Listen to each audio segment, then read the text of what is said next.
Hi, I'm Trepacer. Welcome to Trepacer's Saturday Reviews. But before I get to the reviews of the two movies that we're going to review, I just want to just reach out to my fellow YouTubers and non-YouTubers, I guess, whoever else may happen upon this video, and just say, tune in and check my channel out. Little, I don't like to brag, but my channel I think is pretty okay. And I have good reviews, I think, and I do Blu-ray updates. I do reaction reviews to stuff, and I do hold contests as well. And I also have guest stars. I have guest villains on my show, and I have superheroes show up on my show from time to time. And also, I have see in the background, I have my boys in the back there. Some Terminator heads and Electro and the iRobot head there. See, I have a lot to offer.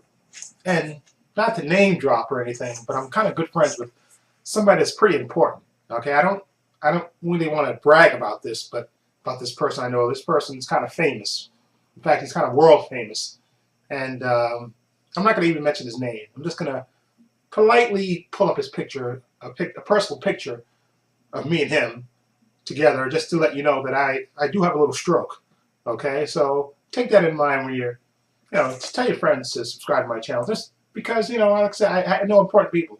And this person that I'm going to show you the picture of in a minute, he's pretty important. I think he's kind of world famous. So I think you may want to, get on my good side. Just because I kind of, me and this guy's like this, so just take that into consideration. And I'll just show you the picture and get into my review. Okay, so let me just pull up the picture of me and my good friend. Need I say more? That says it all. Okay? That's it. Okay. Do what you will. Hi, this is Trepacer. Welcome to Trepacer Saturday Reviews. I'm going to review two movies. Like I said in my vlog that I did this morning, I went to see It Follows. That's my ticket stub. There we go. So that, and I watched this when I got home, Night at the Museum, Secret of the Tomb. This is the third and probably the final movie in the series. So I'm going to talk about It Follows. It's a horror movie, low-budget horror movie, and I have to pay special thanks to Big Guy 617 who told me recommended this movie to me.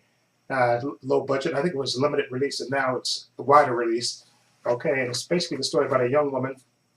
Actually, yeah, it's a story about a young woman who we'll start at the beginning of the movie.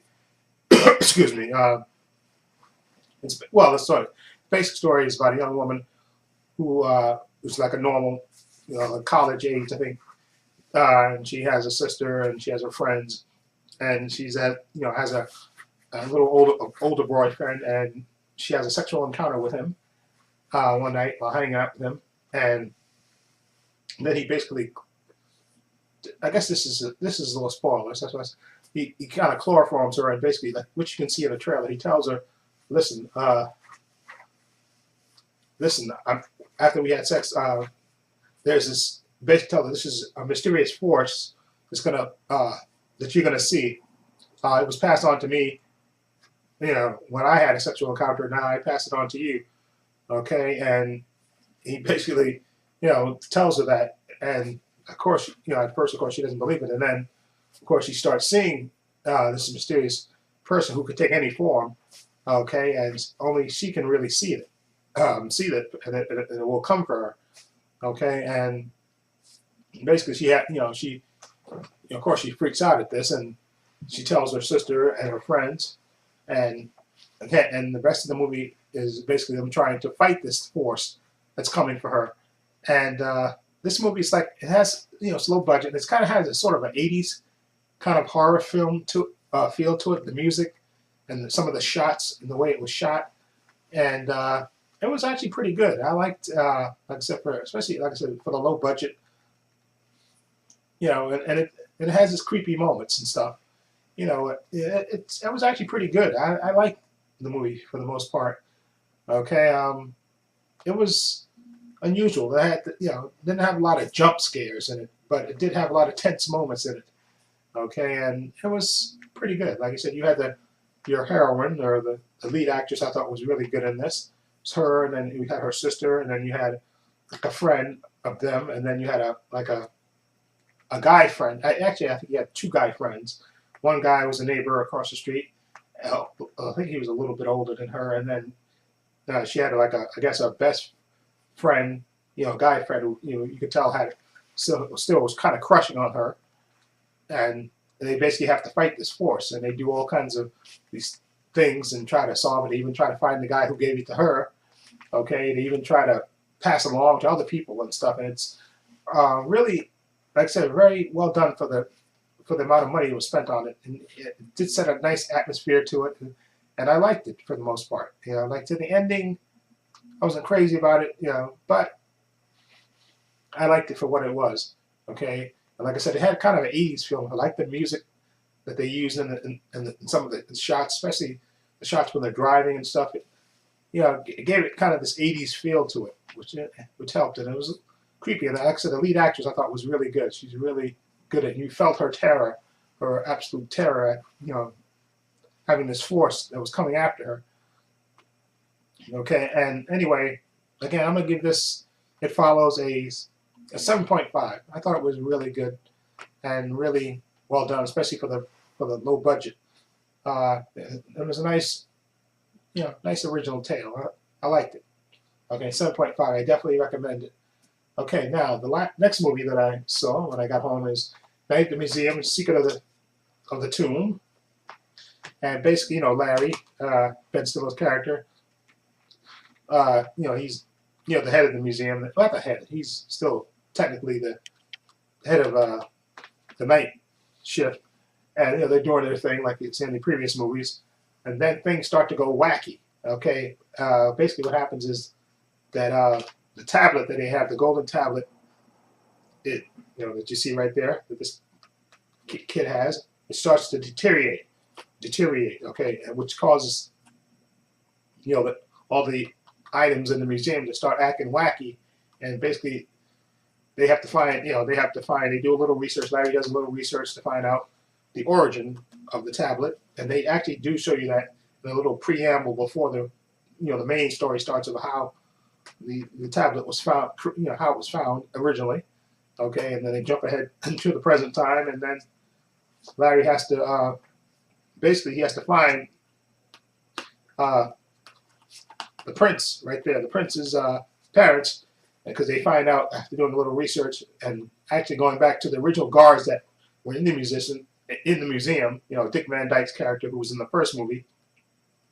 It turns out he was the one that actually found the tomb when he was a little kid, and his father was the one that excavated the things, and they actually split up. They put some of the items in, the museum in America, and then the rest went to the British Museum. So basically, he has to go over, and he takes some of his pals with him to find, the prince's parents to help them repair the tablet and get in, so everybody else will start working right in the creature, in the characters that come to life, after midnight, not the midnight, when the sun goes down, can stay alive. And this movie was okay. In the series, I like Dan Stevens as Lancelot. I thought he was really good. And of course, he had Robin Williams. I think one of his last films, and he was good. And you had Rebel Wilson. She played like a security guard. She's funny in her little cameo. But I think out of all the three of them, I think this one is the least. I guess the first one I think was the best, of course, and the second one was really good. I especially like Amy Adams in the second one.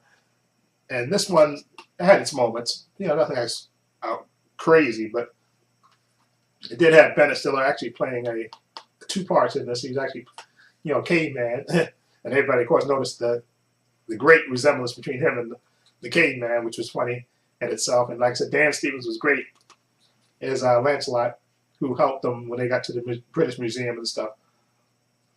He was good. And also, there's a couple of cameos in there by two famous actresses.